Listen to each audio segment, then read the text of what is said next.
Hi guys, it's me, Susan. Today is Monday, September 29th, and welcome to Cruisin' with Susan. Come on up here. Come on. Jolie. Jolie's here, but she was up on the bed. I don't know why she didn't get down. She got down. Anyway, have some different stuff to talk to you about tonight. First of all, I want to share with you that my Aunt Betty did pass on to the other side last week, just as she had wished for. It was my cousin told me, just one day of sort of in and out sort of disorientation, nothing very dramatic, and no pain, and then she just slipped away in the early hours of the morning. And I'm very happy for her.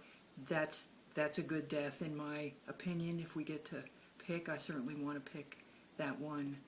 And she continues to inspire me even in her passing.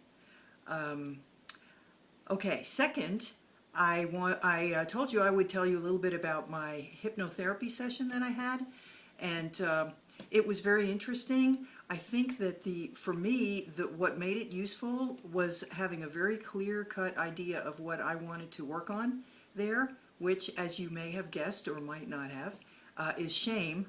I'm very excited about this shame idea and all the stuff that Brene Brown is doing about it, especially her TED Talk on YouTube called Listening to Shame, which if you haven't seen it, you really must. She's very, very funny and so right on about how we all are vulnerable to this feeling of not being good enough. And so when anything happens where that is triggered, we tend to shrink into ourselves, turn on ourselves, remove ourselves from the company of other more perfect humans that we think at that moment. We think we're the only ones that are like this and everybody else is fine, which of course just feeds the shame.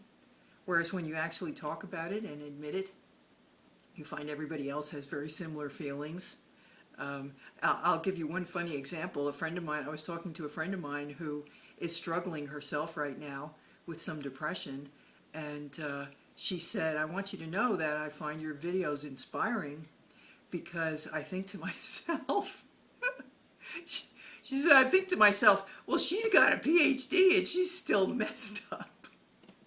So, and I don't think I felt like a nanosecond of shame, like, yeah, I really should have my act together more than I do. But first of all, I feel like I do have my act together pretty good, just in being able to be fine with all of this. And second of all, it was such a compliment, because she said it was inspiring to her. It helps her not to feel so alone and shameful about her own stuff. And so at the end, we talked for a while. We were walking our dogs. We talked for a while, and she said, yeah, well, send me a bill. And I said, no, I got so much out of this conversation, I should send you money. And she just laughed.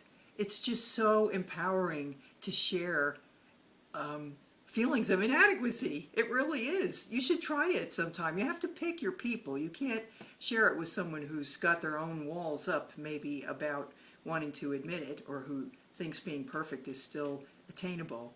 But chances are the people you feel really comfortable with don't labor under that illusion anymore. So anyway, try it. You'll see. And related to that, I guess I was going to say the hypnotherapy. Yes, so I went in there with a specific idea of working on shame, and I feel that it's a modality that if you are pretty comfortable already with your issues and with the idea that your unconscious mind has powers, that it brings you images and feelings, that you can get a lot out of it. I don't know that it would be that helpful for someone who didn't already have either a lot of experience being in therapy or experience with their own personal growth. I'm not sure about that. But anyway, I found it really useful. Part of the thing that she emphasized was the breath and breathing into areas of the body where you feel and experience. So for me, I was feeling shame in my chest, sort of pulling in and clenching. And breathing into that area, breathing and then visualizing that area expanding was really useful to me. And so the other thing I want to share with you is something I came up with that was an image that I use that helps me also. And I'm really big on that. I'm big on imagery because when you need it, you don't have to think really anything. You just have to have an image in your mind. I think it's easier to hold. I think it connects to a different part of the brain. You know, when they say a picture is worth 1,000 words, I think that really can be true. So anyway, I came up with this image that is related to that idea of breathing into your shame, or the part of your body where you're feeling it. And it comes from, if you've traveled on an airline and they're showing you the safety instructions, if you're traveling over water, they will demonstrate a life vest. And the flight attendant puts it on and then says, okay, when you need to use it, you pull this little string or something and it inflates.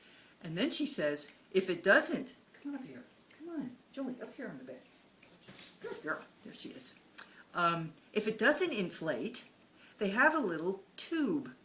Okay, and it says grab the tube and manually inflate. Now this is a little prop that I have here just to demonstrate, but you use your this is a toy from the garage, but anyway, it's also a tube. Okay, you use your imagination. You don't have to carry one of these around just in case, although a little straw might be a good idea. But anyway, so when I feel a feeling of shame, what I notice in my body is a shrinking inward, a kind of deflation and pulling back. Okay, so what I do is I say, I have nothing to be ashamed of, and then I visualize blowing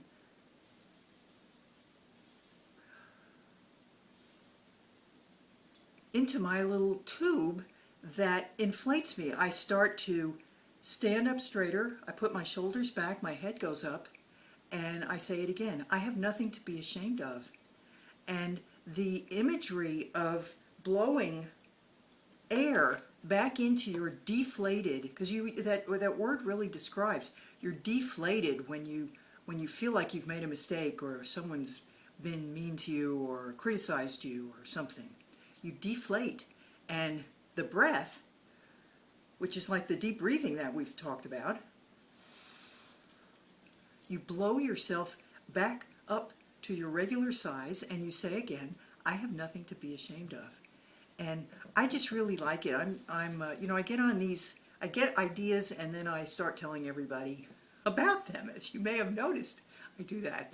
But it's because, the stuff really, it really helps. It's not that you can prevent yourself from feeling pain or sadness or even that you should try to prevent that, but that once you feel it, then you want to have a little bit of control or choice about where you go with it.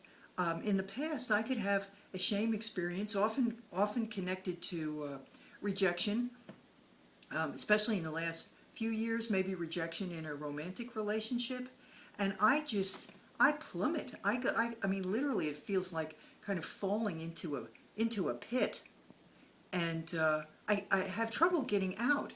And since I've really been facing and understanding the shame issue, it just doesn't happen like that anymore. I'll go a little bit down, but then it's like I come back up again. It's been amazing. And you may want to find your own variety of that experience, but I have nothing to be ashamed of is the bottom line, because you don't, and I don't, and it's pretty rare that people should, because shame is about who you are. It's not a behavior. It's not I did something wrong. It's like there's really something wrong with me. I'm not good enough, and that's a state of mind. That is not a truth, but it feels like one unless you can find a way to recover from that moment. Brene Brown calls it shame resilience, to recover and to recognize that you've gotten caught in the web of shame. And connections with friends, sharing it with people, can help you extricate yourself. And so I think that's really cool, and I'm happy to share it with you.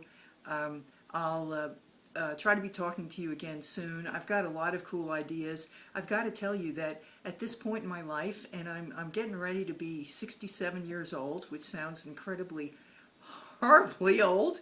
Wait a minute. Okay?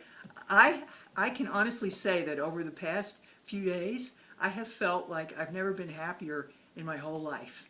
And this has nothing to do with boys. They're nice, but they can't provide that for you.